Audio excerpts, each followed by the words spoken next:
Salve, salve meu povo, presencial e online. Estamos aqui mais um dia para a nossa aula de Sociologia agora, né? Já nos conhecemos lá no comecinho da semana com Filosofia, todos vocês que estão aqui e o povo de casa, que eu espero que esteja em casa ou em algum outro lugar, mas esteja assistindo, me garantindo a minha audiência, fazendo favor.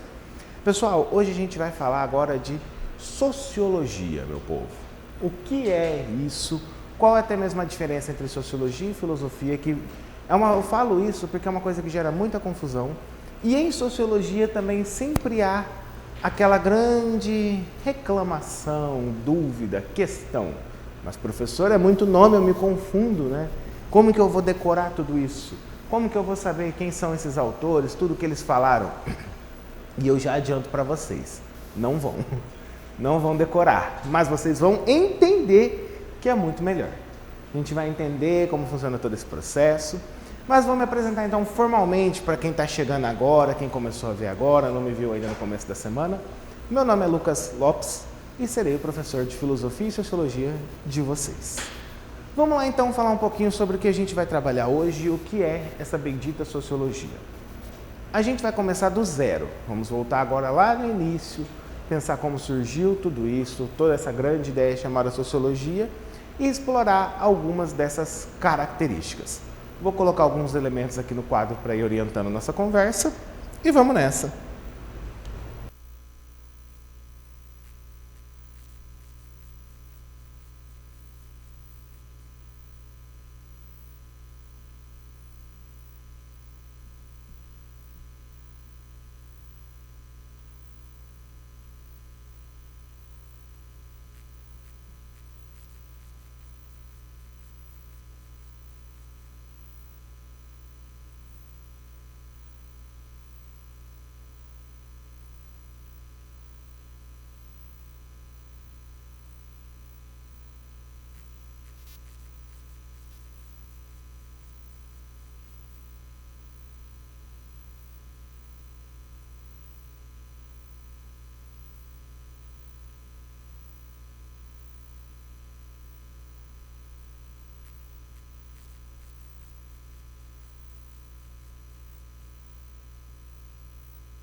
Falar de sociologia já é a gente começar a entender algumas divisões, alguns conceitos, né? Só para a gente ter isso fresco na mente. Sociologia, né, que a gente leva esse nome da disciplina, ela é uma área de estudo e ela é uma área dentro de uma outra grande área chamada ciências sociais. Dentro das ciências sociais a gente vai ter a antropologia, a sociologia e a ciência política, que são três eixos que buscam interpretar e entender a sociedade de modo científico.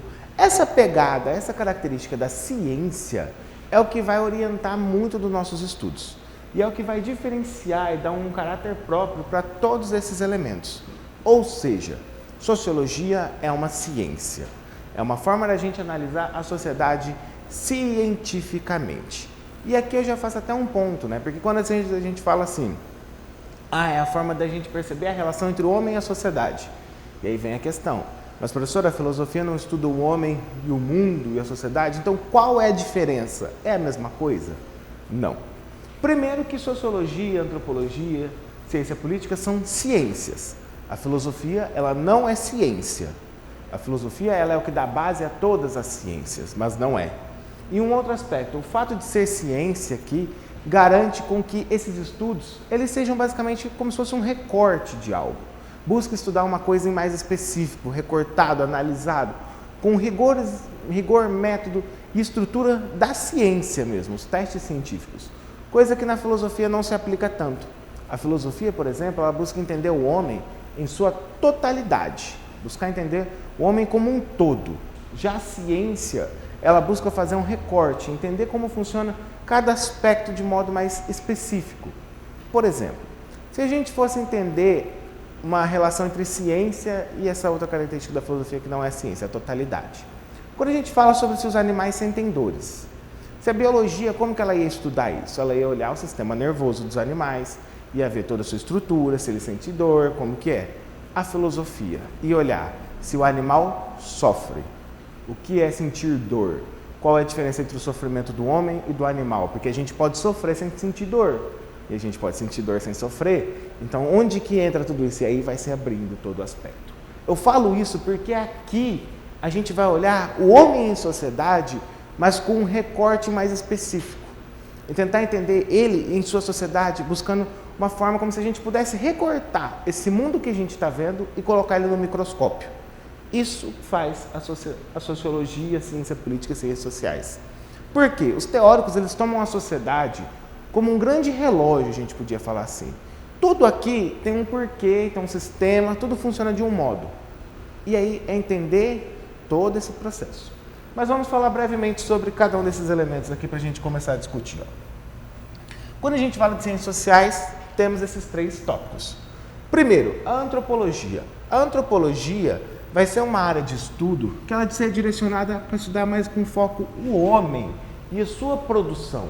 A própria palavra já diz isso. A palavra antropos vem do grego homem, esse estudo do homem. Mas como que a gente vai estudar esse homem? A partir do quê? A partir da ideia de cultura. A antropologia é dedicada a estudar o homem e sua produção cultural, a cultura, a religião, nesse aspecto. A ciência política vai estudar propriamente dito política. Então, para a ciência política, a gente vai estudar o quê? A relação de poder, Estado,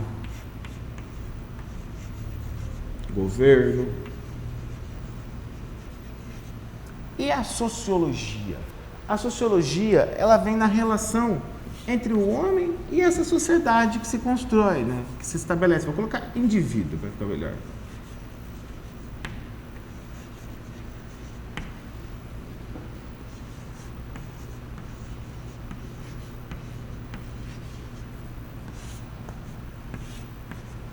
E aí eu quero ouvir de vocês presencial aqui mesmo. Pergunto-vos, se a sociologia estuda essa relação entre indivíduo e sociedade, quem que estabelece o quê? É a sociedade que molda o indivíduo ou o indivíduo que molda a sociedade? O indivíduo que molda a sociedade? Você acha que o indivíduo que molda a sociedade? Por quê? Justifique sua resposta. Hã? Pode falar, galera, o que vocês acham? Sociedade molda o indivíduo molda a sociedade. É quase como quem veio primeiro, né? O ovo ou a galinha. Mas e aí, o que vocês pensam sobre isso? Pra gente começar a entender mesmo. Pode falar, sem julgamentos. Talvez eu vou julgar mais em casa, não tô brincando. A sociedade molda o indivíduo, por quê?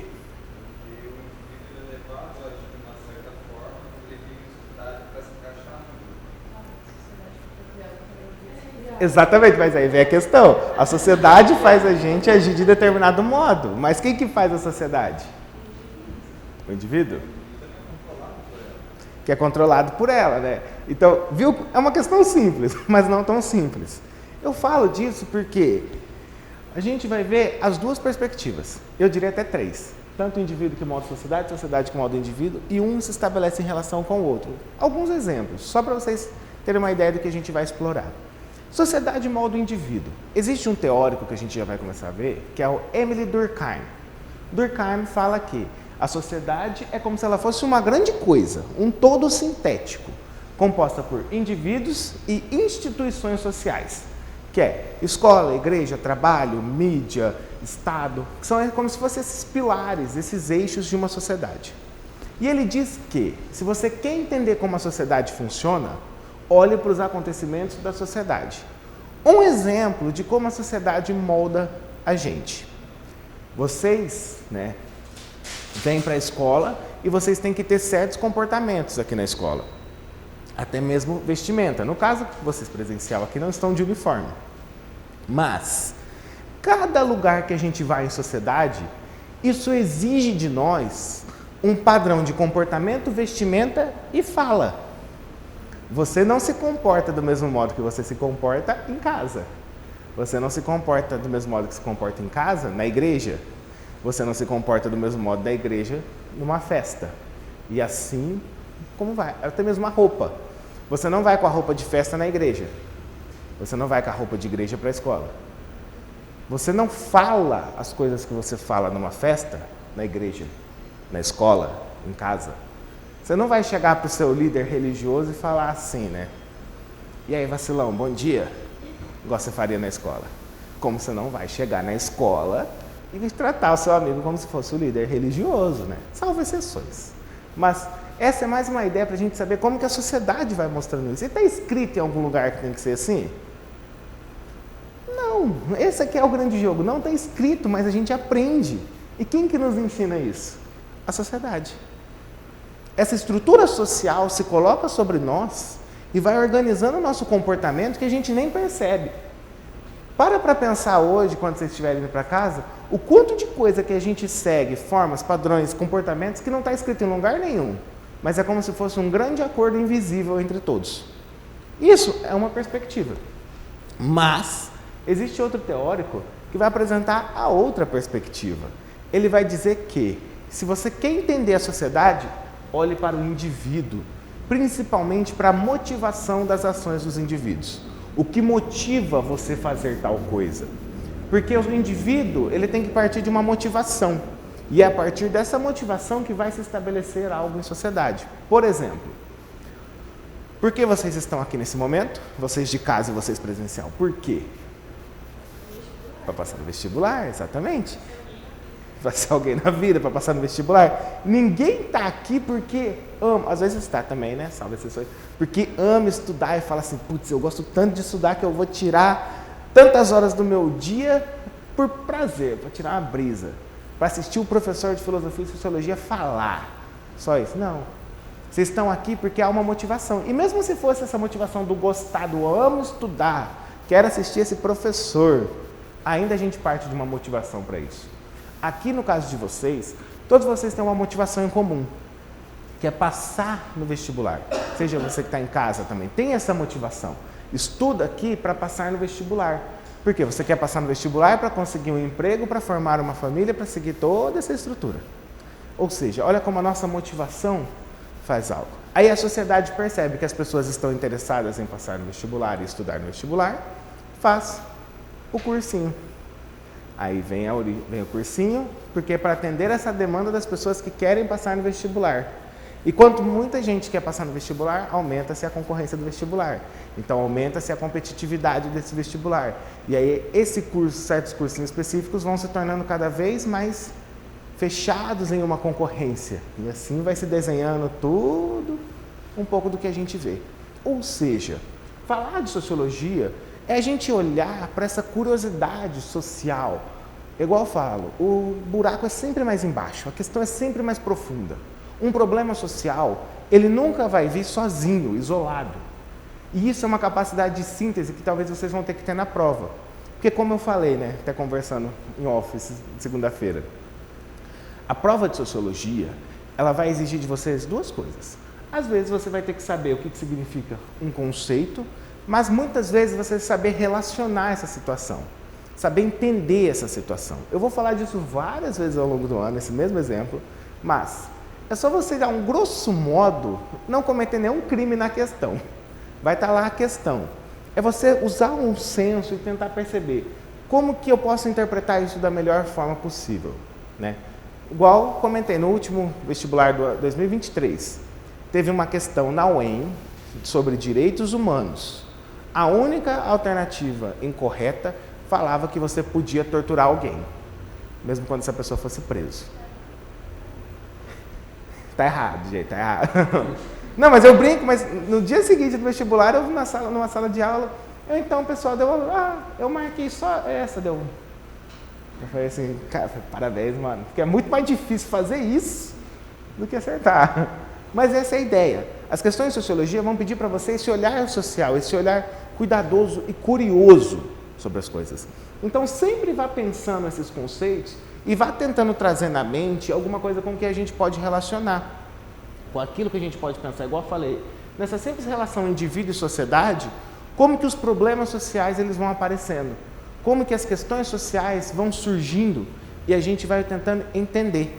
Porque o cientista social vai ser aquele que lida com os conflitos de uma sociedade.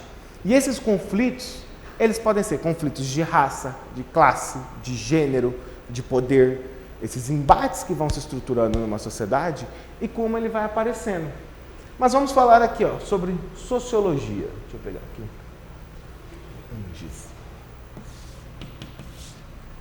A origem dela.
Pensar a origem da sociologia e pensar o que fez ela surgir, como que começou, né? Como que veio então essa ideia da gente olhar para a sociedade de um modo mais científico, com métodos, com estrutura? Como que começa toda essa ideia? A gente então tem aqui alguns indícios, alguns fatores históricos que vão contribuir para isso. Desde o começo, digamos, começo eu falo desde muito tempo, né? Vamos pegar assim, desde muito tempo, o homem, ele sempre foi estabelecendo uma percepção de que ele era um ser sociável, de que a gente vive em sociedade. Até mesmo como que foi surgindo essa ideia de sociedade. Aristóteles, ele já falava o seguinte: o homem é um animal político. A gente necessariamente vive em sociedade, porque aquele indivíduo que vive sozinho, autossuficiente, ou ele é um deus ou ele é um demônio. A gente sempre vai viver em sociedade. O homem é um animal político. Então, desde Aristóteles, há essas especulações, essas tentativas de compreender como que é a nossa relação em sociedade, como que se constrói, como se estabelece. Mas existem alguns elementos históricos que nos marcam precisamente, né, que a gente pode falar, como que surgiu essa linha aqui das ciências sociais, a sociologia. É muito costume falar, né, costumeiro, digamos assim, dizer que a sociologia ela foi um produto histórico, justamente por causa dessa ideia de que desde Aristóteles a gente já tem essas investigações sobre como que surgiu a sociologia, a sociedade, o homem enquanto um ser social. E aí eu coloco aqui, que a sociologia ela é um produto histórico derivado de 3 revoluções. A sociologia ela vem a partir de 3 acontecimentos sociais. 3 revoluções, uma revolução intelectual, uma política e uma social. O que seriam essas revoluções, né? Vamos começar pela primeira aqui, revolução intelectual.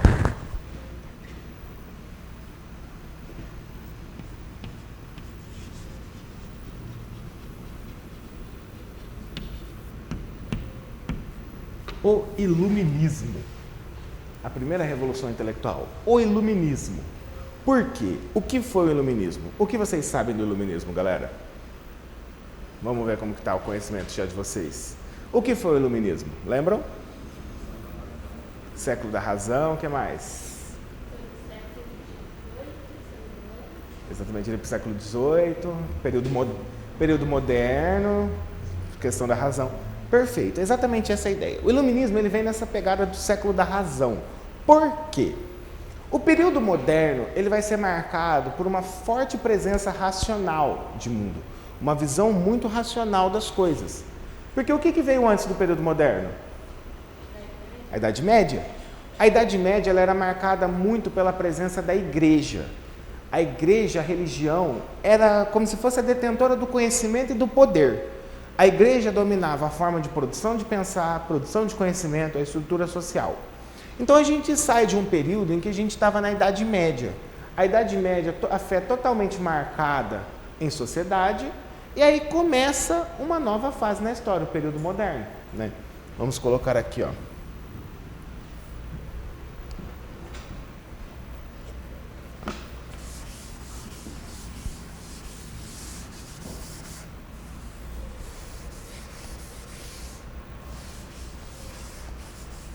Não interessa, só a sociologia, por enquanto.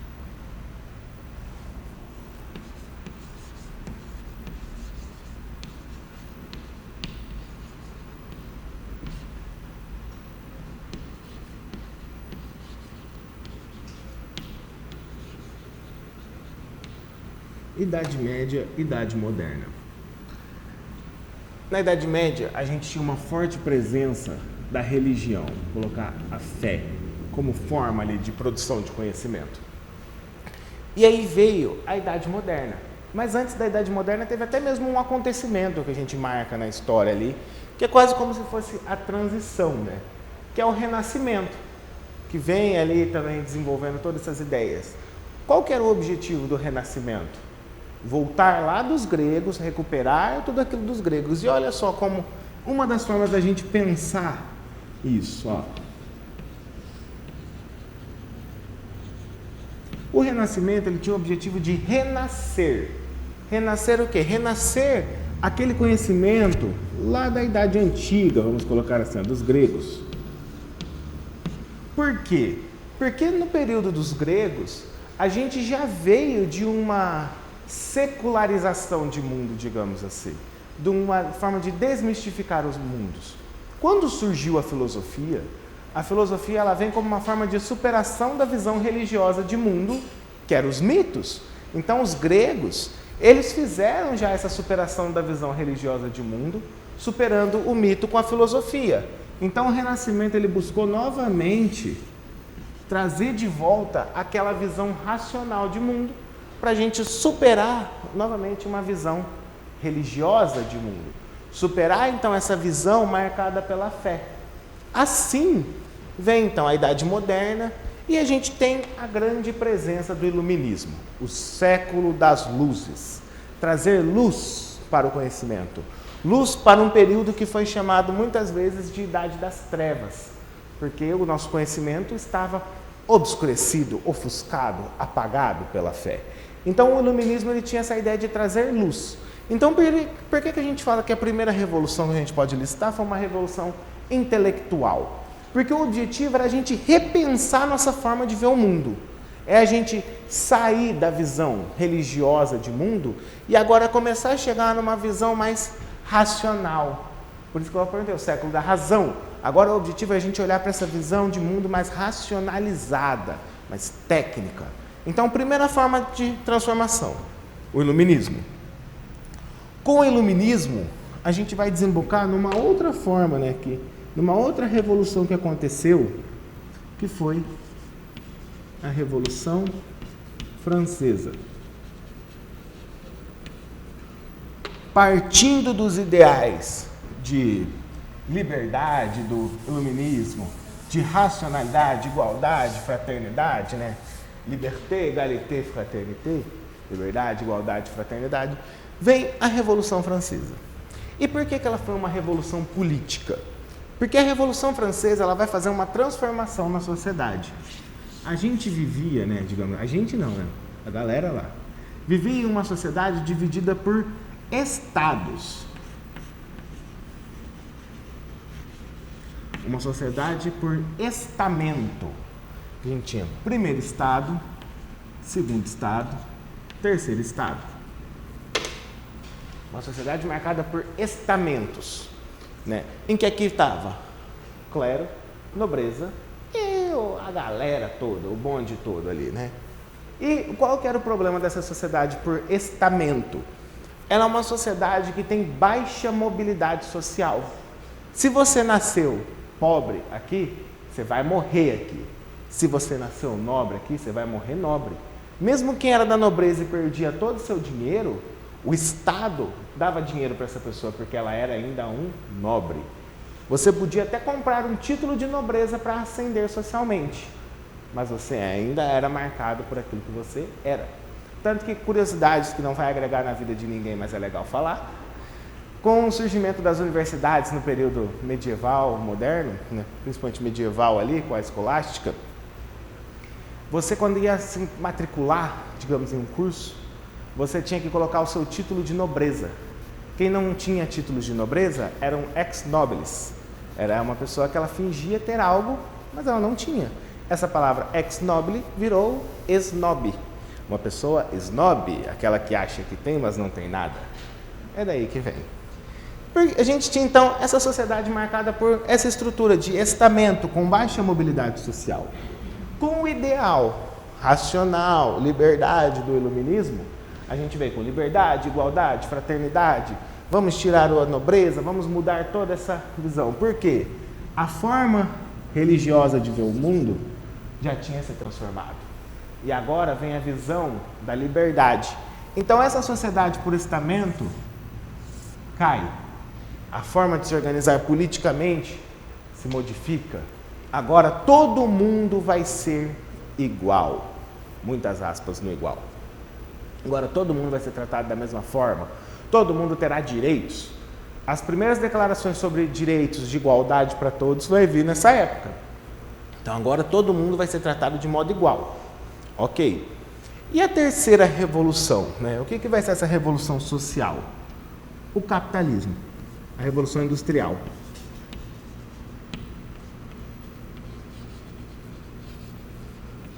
Porque com a revolução industrial, a gente tem uma modificação na forma da gente estabelecer nossas relações sociais, da forma da gente fazer nosso comércio até mesmo.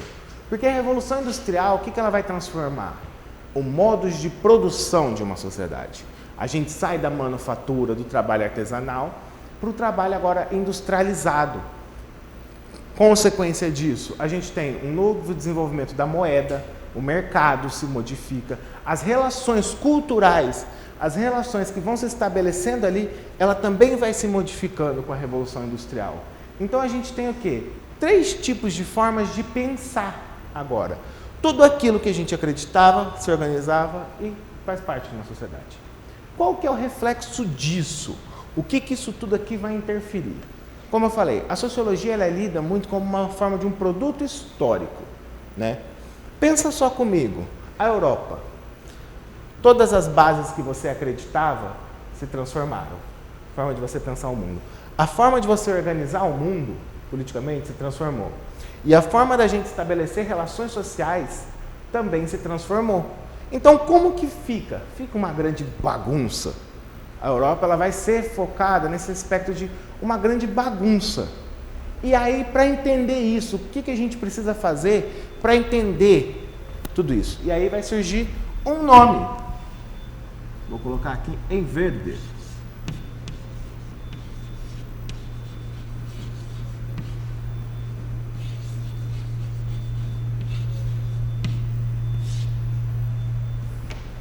Auguste Comte. Esse cara, ele vai olhar para tudo isso daqui que aconteceu na sociedade e ele vai pensar o seguinte: cara, é preciso a gente repensar essa sociedade agora. É preciso da gente entender ela de outro modo. As bases que a gente tinha, todas se modificaram.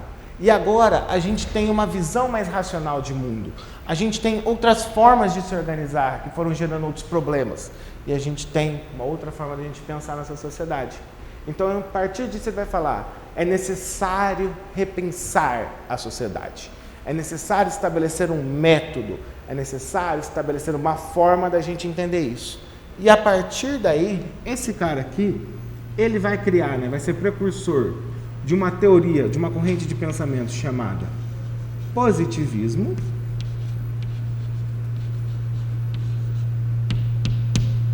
E a partir desse positivismo, ele vai criar então algo que mostrava a necessidade de pensar a sociedade cientificamente. Uma coisa que vai ter o nome de física social.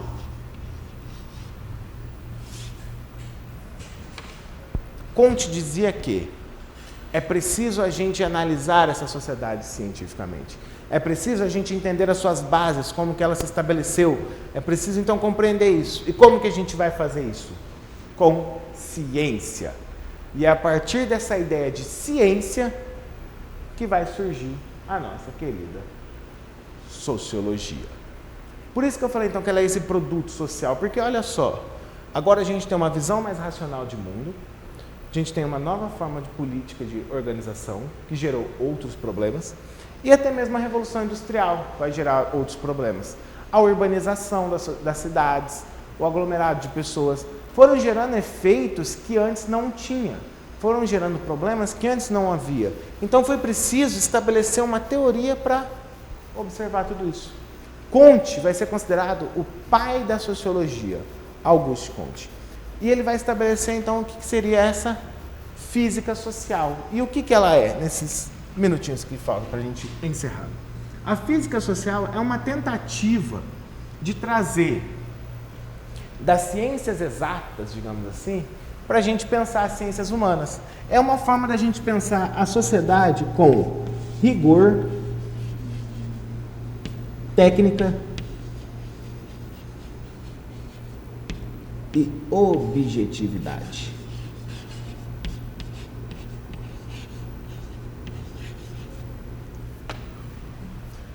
Comte observou que as ciências da natureza, as ciências biológicas, as ciências exatas, essa gama de ciência, elas já eram todas muito bem constituídas, já eram todas muito bem estruturadas. Elas já tinham seus métodos próprios, sua forma de pensar, sua forma de funcionar, suas regras.